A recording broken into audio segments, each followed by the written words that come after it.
Alhamdulillah, alhamdulillahil fa'al lima yurid, wal kullu tahta gahrihi wal kullu lahu abid, anta wal khalaiq kullukum abid, wal ilahu fina yaf'al ma yurid, hammuk wa ihtimamuk wayhak ma yufid, al-qadha taqaddam faghnamis sukun, la yakthuru hammuk ma quddir yakun. Allahumma salli wa sallim ala sayyidina Muhammadin nurika sari wa madadikal jari wajma'na bihi fi kulli atwarina wa ala alihi wa sahbihi ya nur.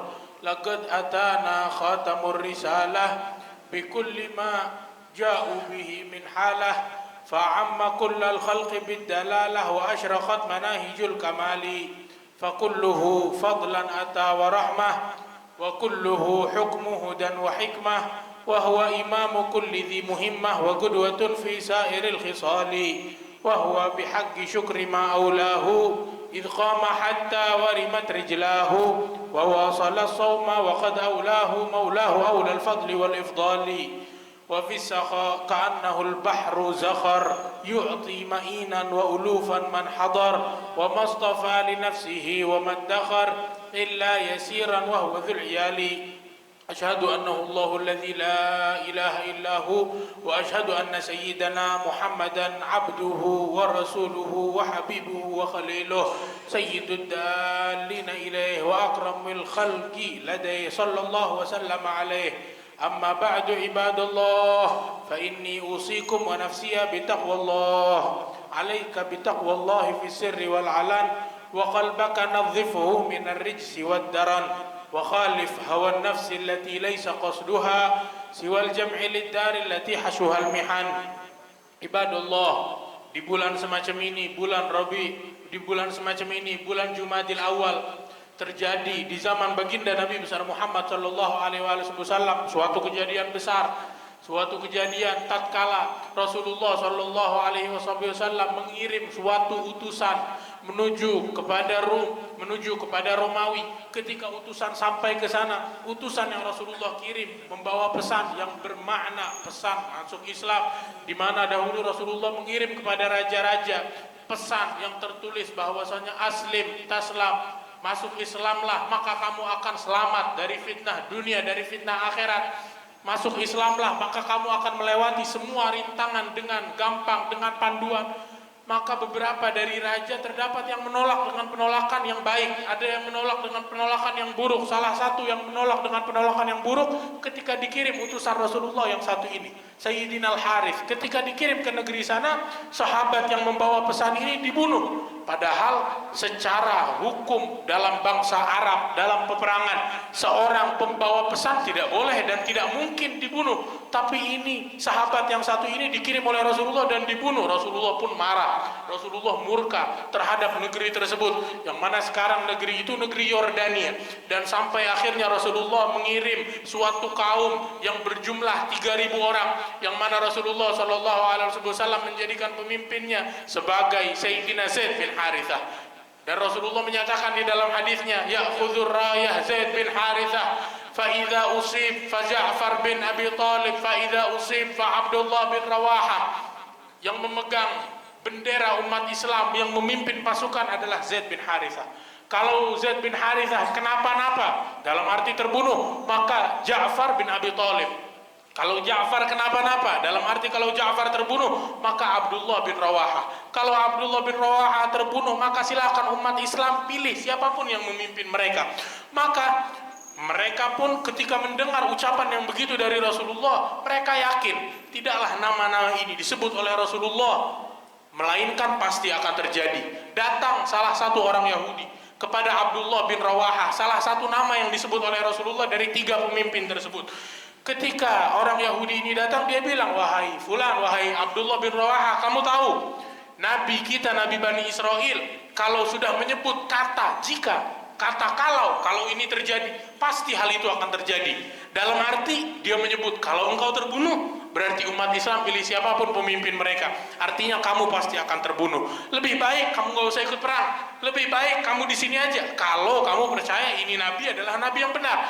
Maka Abdullah bin Rawaha bilang, saya percaya ini Nabi adalah Nabi yang benar, dan saya yakin bahwa janji Allah untuk orang yang meninggal dunia di jalan Allah karena berperang, mati syahid adalah surga di sisi Allah subhanahu wa ta'ala. Sungguh saya nggak akan mundur walaupun satu langkah.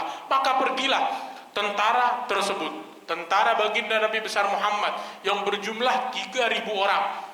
Peperangan Rasulullah Shallallahu Alaihi Wasallam yang dihadiri oleh Rasulullah dinamakan Ghazwah. Adapun yang Rasulullah nggak hadir dalam peperangan tersebut, hanya mengirim sahabatnya, dinamakan Sariyah.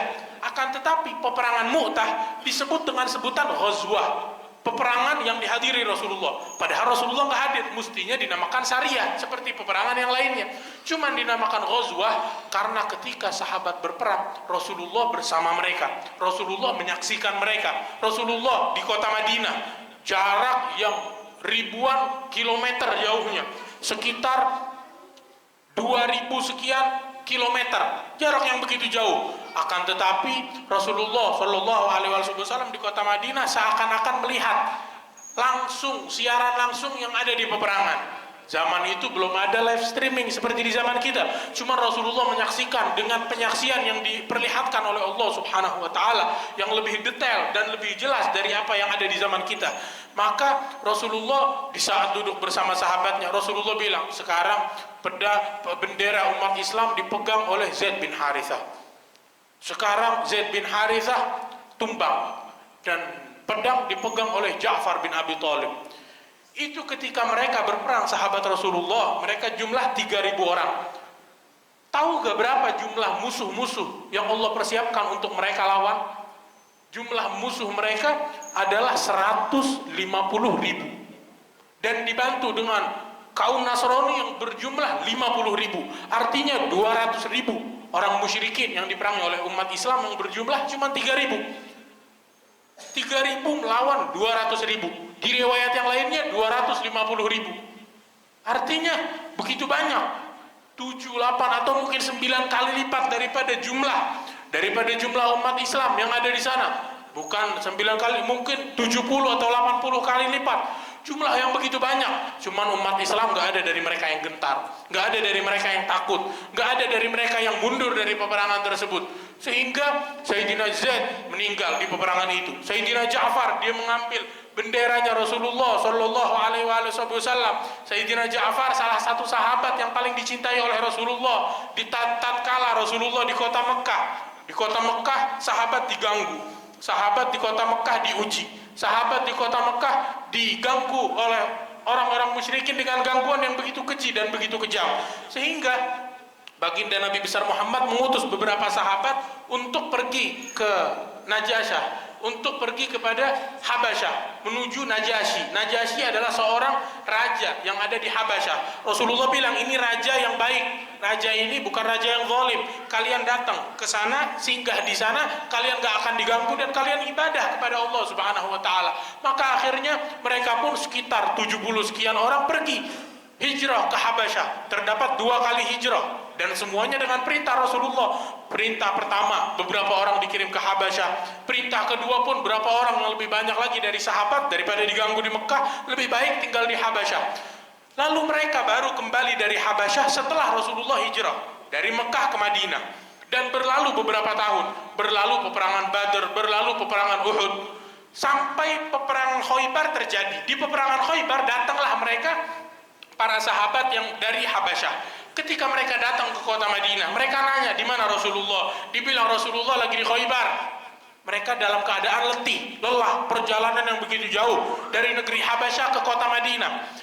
Maka mereka bilang, kalau gitu ayo kita sekarang menuju ke Rasulullah. Oh, gak capek istirahat dulu? Dibilang enggak, kita gak akan membiarkan apapun menghalangi antara kita dengan Rasulullah, walaupun cuma sesaat. Sehingga mereka dengan gegas langsung menuju ke Khaybar. Ketika datang ke Khaybar, di saat yang sama peperangan Khaybar telah berakhir. Allah telah memberikan kemenangan kepada kaum Khaybar. Siti Asma binti Umais, yaitu istri daripada Sayyidina Ja'far, istri daripada Sayyidina Ja'far ini, Asma binti Umais, dia menjumpai Sayyidina Umar bin Al-Khattab. Maka Sayyidina Umar bilang kepada Asma binti Umais, kalian kemana aja? Kita diganggu oleh orang-orang musyrikin, kita perang, kita capek, kita ngelakuin banyak rintangan, sedangkan kalian enak-enakan di Habasyah. Kalian di Habasyah enak-enakan, makan, minum, gak ada yang ganggu kalian. Kita di sini susah-susahan, kemana aja kalian? Kita dapat pahala yang gak kalian dapat, karena kita capek yang gak kalian rasakan. Maka Asma binti Umais dengar gitu, dia datang ke Rasulullah. Dia menjumpai Rasulullah, dia bilang, ya Rasulullah, kamu tahu gak apa yang dikatakan oleh Umar? Rasulullah bilang, apa kata Umar? Umar bilang begini dan begitu. Maka Rasulullah bilang, wahai Asma, mereka yang hijrah bersamaku dari Mekah ke Madinah, mereka hijrahnya cuma sekali. Sedangkan kalian punya 2 hijrah. Hijratun ilan Najasyi wa hijratun ilai. Hijrah kepada Najasyi dan hijrah kepadaku, kata Rasulullah sallallahu alaihi wasallam. Di dalam makna hadis ini dijelaskan oleh para ulama bahwasanya hijrah, padahal mereka hijrahnya bukan ke mereka hijrahnya ke kota Madinah, tapi Rasulullah mengisyaratkan hijrah kepadaku. Di hadis yang lainnya, hadis niyah, Rasulullah menyatakan innamal a'malu binniyat wa innamal likulli imri'in ma nawa faman kanat hijratuhu ilallahi wa rasulih. Barang siapa yang hijrahnya kepada Allah dan kepada Rasulnya, maka hijrahnya untuk Allah dan Rasulnya. Atau yang hijrahnya untuk hawa nafsu, untuk syahwat, untuk perempuan yang ingin dia nikahkan, maka untuk hal-hal sepele yang dia niatkan tersebut, tergantung dengan niat. Di sini Rasulullah mencontohkan hijrah kepada Allah dan kepadaku, gak bilang kepada Madinah.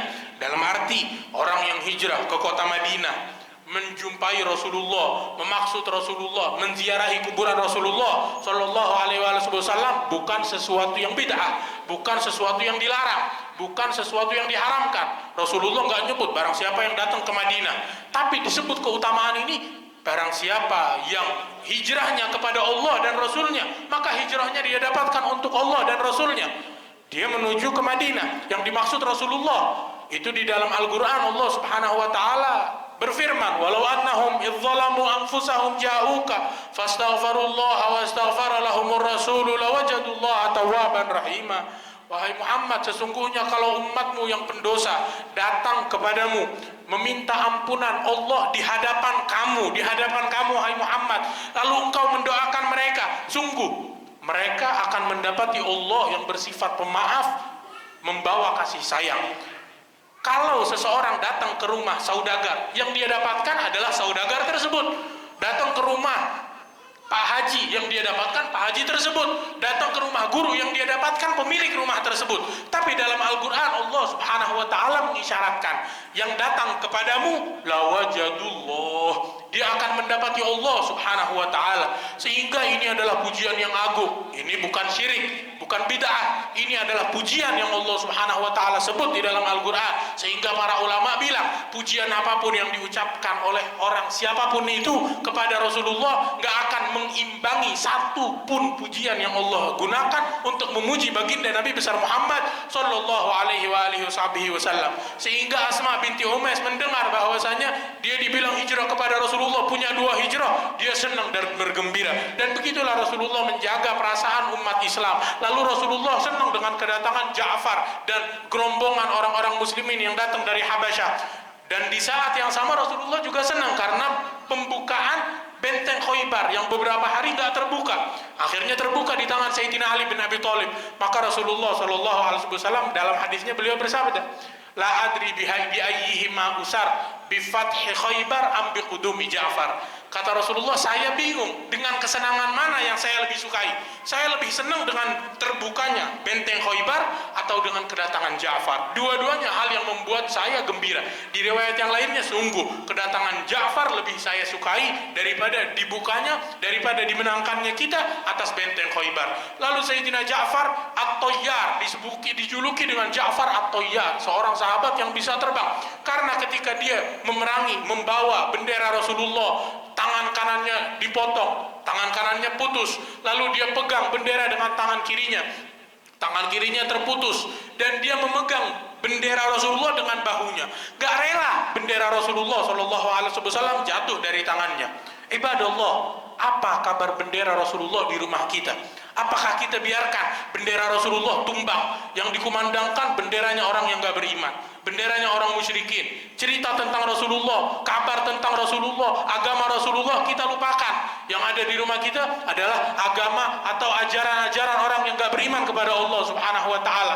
Yang kita dengar, yang kita baca, yang kita lihat, cerita tentang Rasulullah, story tentang Rasulullah, atau story Instagramnya, atau story media sosial musuh-musuh Allah, orang yang dalam hatinya gak beriman kepada Allah, orang yang gak sholat, atau orang yang jarang sholat, waliyadzubillah. Jangan jadikan demikian. Angkat bendera Rasulullah, wangikan dan harumkanlah bendera baginda Nabi besar Muhammad sallallahu alaihi wasallam, sehingga Sayyidina Ja'far memegang dengan dua bahunya bendera Rasulullah. Dan dalam peperangan itu dia bukannya takut, bukannya mundur ketika dia melihat lautan orang-orang musyrikin yang akan memeranginya, dan dia yakin kematian ada di hadapan matanya. Dia ucapkan dengan syairnya, ya habbadzal jannatu waqtirabuha thayyibatun wa baridun syarabuha warrumu rumun qaddana adzabuha kafiratun ba'idatun ansabuha alayya idh laqaituha dirabuha. Sayyidina Ja'far dia menyatakan betapa dekatnya surga dan betapa indahnya surga, betapa dingin dan segarnya minuman-minuman yang ada di dalam surga. Ini yang ada di hadapan saya, tentara Romawi. Telah dekat azab mereka terhadap mereka, sedangkan saya yang mendekat kepada saya adalah surga, karena saya beriman kepada Allah Subhanahu wa ta'ala, beriman kepada Nabi besar Muhammad sallallahu alaihi wasallam. Maka saya gak akan mundur satu langkah pun dalam memerangi mereka, kata Sayyidina Ja'far bin Abi Thalib. Maka setelah itu dia meninggal dunia, Rasulullah dia duduk dengan sahabatnya. Rasulullah menceritakan apa yang terjadi di peperangan tersebut. Makanya ini peperangan dinamakan Ghazwah. Rasulullah hadir karena Rasulullah duduk, Rasulullah menyaksikan, Rasulullah melihat. Sehingga Rasulullah bilang ke sahabatnya, sekarang tangan kanan Ja'far putus, sekarang tangan kiri Ja'far terpotong dan putus. Sekarang dia memegang bendera dengan kedua bahunya. Sekarang Ja'far bin Abi Thalib tumbang. Dia tumbang dalam peperangan tersebut. Ketika peperangan mereda, ada sahabat yang datang ingin menolong Sayyidina Ja'far, bawa segelas minum. Dilihat Sayyidina Ja'far dalam keadaan sakaratul maut, maka dibilang, ini minumlah wahai Ja'far. Ja'far bilang, enggak, saya enggak mau minum di sini, saya mau buka puasa di surga, saya puasa. Maka dibilang, wahai Ja'far, puasa jangan hari ini, puasa di hari yang lain. Dia bilang, enggak, saya udah bertekad, saya akan minum, saya akan buka puasa di surganya Allah Subhanahu wa ta'ala. Lalu Rasulullah sedih karena meninggalnya Ja'far. Gak lama Rasulullah menjawab salam, waalaikumsalam ya Ja'far, dan atasmu salam wahai Ja'far. Maka sahabat bingung, ada apa? Rasulullah bilang, ini Ja'far dengan satu malaikat ruhnya datang kepadaku. Kedua tangannya yang terputus digantikan sayap oleh Allah Subhanahu wa ta'ala, yang mana dia bisa berterbangan dengan kedua sayap tersebut di sorga sesuai yang dia inginkan. Pintu surga dibuka di hadapannya. Cuman dia gak langsung ke sorga. Dia pertama datang kepadaku, mengucapkan salam kepadaku, dan mengucapkan salam kepada kalian, wahai sahabat-sahabatku. Lalu Rasulullah SAW melanjutkan, sekarang bendera dipegang oleh Abdullah bin Rawaha. Abdullah bin Rawaha melihat janji Rasulullah di hadapannya. Sayyidina Zaid bin Harithah, salah satu kekasih Rasulullah, budak Rasulullah. Zaid bin Harithah adalah umat Islam pertama di antara para budak. Wanita pertama yang masuk Islam Siti Khadijah. Anak kecil pertama yang masuk Islam Sayyidina Ali bin Abi Thalib. Adapun budak yang pertama masuk Islam adalah Zaid bin Harithah, sebelum Sayyidina Bilal, sebelum sahabat-sahabat yang lainnya. Termasuk orang yang pertama masuk Islam. Suatu hari Rasulullah SAW didatangi oleh Ja'far bin Abi Thalib dan juga Ali bin Abi Thalib dan juga Sayyidina Zaid bin Harithah. Ini mereka para sahabat ketika datang kepada Rasulullah SAW, mereka berebutan untuk hak asuh putri Sayyidina Hamzah yang bernama Umamah. Karena Sayyidina Hamzah telah meninggal di peperangan Uhud. Mereka bilang, ya Rasulullah, ini putrinya biar saya yang asuh. Yang satu lagi bilang, saya aja. Yang satu, semuanya berebutan. Maka Rasulullah bilang kepada Sayyidina Ja'far, asbahta khalqi wa khuluqi. Wahai Ja'far, kemuliaan kamu, keutamaan kamu, kamu mirip dengan saya secara fisik dan secara akhlak. Akhlak kamu mirip, fisik kamu pun, wajah kamu mirip. Sehingga itu dulu sahabat yang matanya lemah, yang punya mins atau lain sebagainya, zaman dulu belum ada kacamata, sehingga mereka itu gak membedakan antara Rasulullah dengan Sayyidina Ja'far. Sering salah orang datang ke Sayyidina Ja'far, ternyata yang dia datengin adalah Rasulullah. Nyari Rasulullah, yang ternyata yang diajak omong adalah Ja'far bin Abi Thalib. Lalu Rasulullah bilang ke Ja'far, wahai Ja'far, kamu mirip dengan saya secara fisik dan secara akhlak. Udah cukup, ini keutamaan bagimu. Lalu Rasulullah menoleh ke Ali bin Abi Thalib, wahai Ali, engkau anta minni wa ana mink, engkau bagian dariku dan aku bagian darimu. Itu ketika Rasulullah SAW ucapkan ke Sayyidina Ali. Pertama Rasulullah ucap ke Sayyidina Ali senang. Dia pun loncat sambil berjoget bergembira di hadapan Rasulullah SAW. Sayyidina Ali berjoget, ngangkat satu kakinya, kata para sahabat, ngangkat satu kakinya sambil loncat-loncat di hadapan Rasulullah. Lalu dikatakan ke Sayyidina Ja'far ucapan yang demikian. Sayyidina Ja'far berdiri memegang pundak Sayyidina Ali dan joget di belakang Sayyidina Ali. Lalu dikatakan kepada Zaid bin Harithah, anta akhuna wa maulana, kamu adalah budaknya saya dan kamu adalah saudaranya saya. Sayyidina Zaid bin Harithah dengar gitu dia gembira. Dia pegang pundak Sayyidina Ja'far dan dia joget loncat-loncat bersama Sayyidina Ali dan Sayyidina Ja'far karena gembira daripada ucapan yang Rasulullah SAW, kabar gembira yang Rasulullah SAW berikan ke hadapan mereka.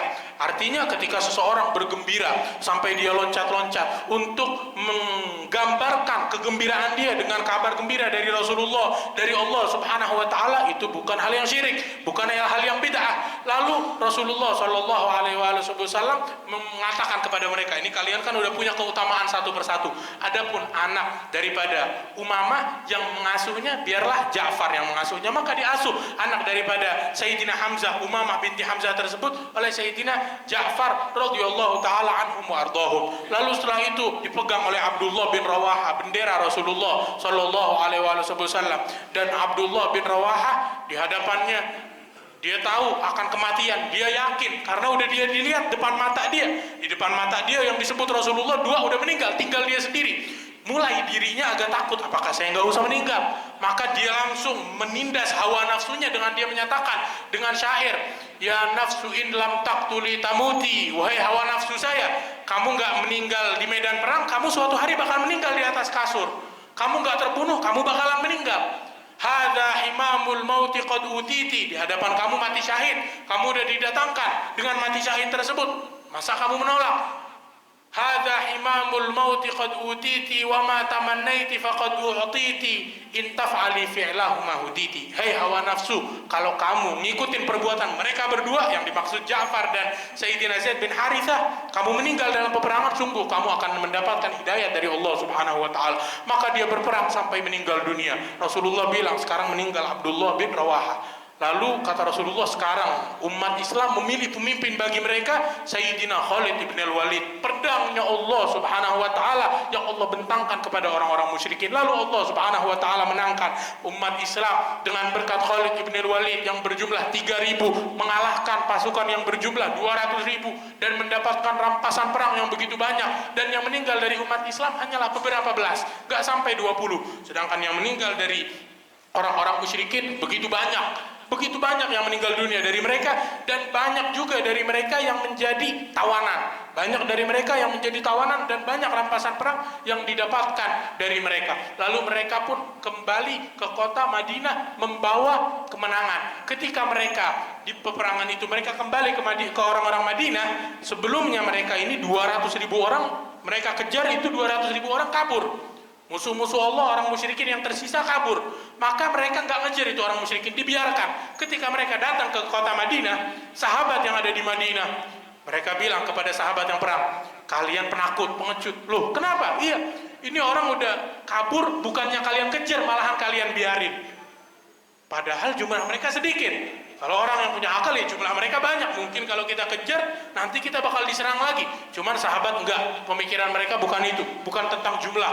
Mereka yakin kemenangan Allah ada di tangan mereka. Sehingga kenapa enggak kalian kejar? Maka kata sahabat yang lain, kalian penakut. Rasulullah dengar gitu, enggak. Mereka bukan penakut, kata Rasulullah. Mereka orang-orang yang diberikan kemenangan oleh Allah, orang-orang yang diberikan keberanian oleh Allah Subhanahu wa taala. Ibadallah, dalam cerita ini banyak pelajaran yang bisa kita ambil. Dalam cerita semacam ini banyak ilmu yang bisa kita petik. Dan cerita semacam ini terdapat dalam agama kita, dalam agama Islam. Maka hendaknya kita hidupkan cerita-cerita semacam ini di antara rumah tangga kita. Hidupkan cerita semacam ini di antara pertemanan kita, di tongkrongan kita, di majelis-majelisnya kita, di tempat-tempatnya kita yang kita singgahi. Hidupkan cerita semacam ini agar menambahkan keimanan dalam diri kita. Inna fi qasasihim la'ibratun liulil albab. Sesungguhnya dalam cerita-cerita mereka terdapat pelajaran untuk orang-orang yang memiliki akal.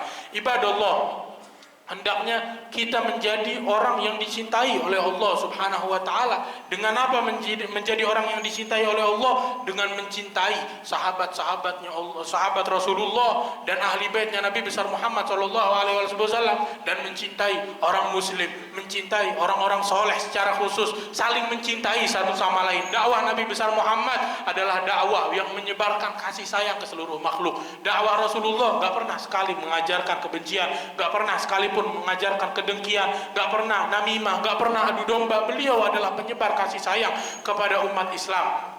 Ibadallah, sesungguhnya Allah Subhanahu wa taala di dalam Al-Qur'an memerintahkan kita sekalian untuk beriman kepada Allah, untuk menghadap kepada Allah Subhanahu wa taala, untuk bertakwa kepada Allah Subhanahu wa taala, untuk menjalankan sholat 5 waktu, menjalankan sedekah, menjalankan zakat, menjalankan haji bagi yang mampu. Maka jalankanlah itu semua. Itu adalah hartanya kita, itu adalah modal utamanya kita dalam kehidupan kita. Kalau kita pulang ke akhirat kita nggak bawa modal utama yang akan dipertanyakan oleh Allah Subhanahu wa taala, sungguh sial kehidupan kita, sungguh rugi kita dalam kehidupan kita. Ibadallah, innallaha subhanahu wa taala yaqulu fil Qur'anil azim ba'da a'udzu billahi minasyaitonir rajim.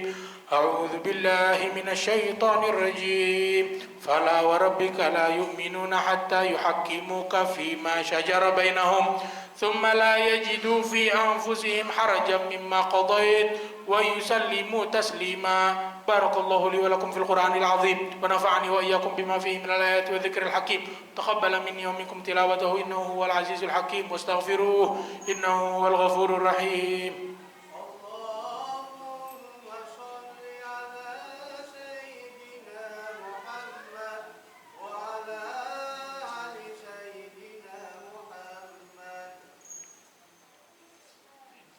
الحمد لله الكريم المنان الرحيم الرحمن الذي أنزل القرآن اللهم صل وسلم على سيدنا محمد حبيب الرحمن وعلى آله وصحبه في كل حين وآن أشهد أنه الله الذي لا إله إلا هو أشهد أن سيدنا محمدا عبده ورسوله وخليله أما بعد عباد الله فإني أوصيكم ونفسي بتقوى الله تقوى الإله الذي ترجى مراحمه الواحد الأحد الكشاف للكرب إلزم فرائضه واترك محارمه واقطع لياليك والأيام في القرب ثم إن الله تعالى أمركم بأمر بدأ فيه بنفسه وثناه بالملائكة المسبحة بقدسه وأيها بالمؤمنين من عباده تعميما فقال مخبرا لهم وآمرا لهم تكريما إن الله وملائكته يصلون على النبي يا أيها الذين آمنوا صلوا عليه وسلموا تسليما اللهم صل وسلم على سيدنا محمد نور الأنوار وسر الأسرار وعلى الخليفة من بعده المختار خليفة مؤازر رسول الله في حال الساعة والضيق أمير المؤمنين خليفة رسول الله سيدنا أبي بكر الصديق وعلى الناطق بالصواب حليف المحراب أمير المؤمنين سيدنا عمر بن الخطاب وعلى من استحيت منه الملائكة الرحمن محيي الليالي بتلاوة القرآن ذي النورين سيدنا عثمان بن عفان وعلى ابن عم النبي وباب مدينة علمه إمام أهل المشارق والمغارب ليث الله من بني غالب أمير المؤمنين سيدنا علي بن أبي طالب وعلى ولديه سيدنا الحسن والحسين وأمهم الحوراء فاطمة البتول الزهراء وعلى سيدتنا خديجة الكبرى وعائشة الرضا وعن بقية أزواج رسول الله صلى الله عليه وآله وصحبه وسلم وعن بقية أصحاب رسول الله أجمعين اللهم اغفر للمسلمين والمسلمات والمؤمنين والمؤمنات الأحياء منهم والأموات اللهم إنا نسألك يا قريب الدعوات يا مجيب الدعوات ويا قاضي الحاجات نسألك صحة في التقوى وطول عمر في حسن عمل ورزقا واسعا لا تعذبنا عليه اللهم اغفر لنا ولإخواننا في جميع الأقطار اللهم إنا نسألك نظرة من نظراتك العلية في ساعتنا هذه تعم خيراتها البرية والأمة المحمدية في الظاهرة والخفية وتب علينا توبة نصوحا وامنحنا رضوانك الأكبر واصلح لنا ما بطن وما ظهر اللهم اغفر للمسلمين والمسلمات والمؤمنين والمؤمنات الأحياء منهم والأموات إنك سميع قريب مجيب الدعوات يا قاضي الحاجات ويا غافر الذنوب والخطيئات يا أرحم الراحمين العالمين. عباد الله إن الله أمركم بثلاث ونهى عن ثلاث. إن الله يأمر بالعدل والإحسان وإيتاء ذي القربى وينهى عن الفحشاء والمنكر والبغي يعظكم لعلكم تذكرون. فاذكروا الله العظيم يذكركم واشكروه على نعمه يزدكم ولذكر الله أكبر.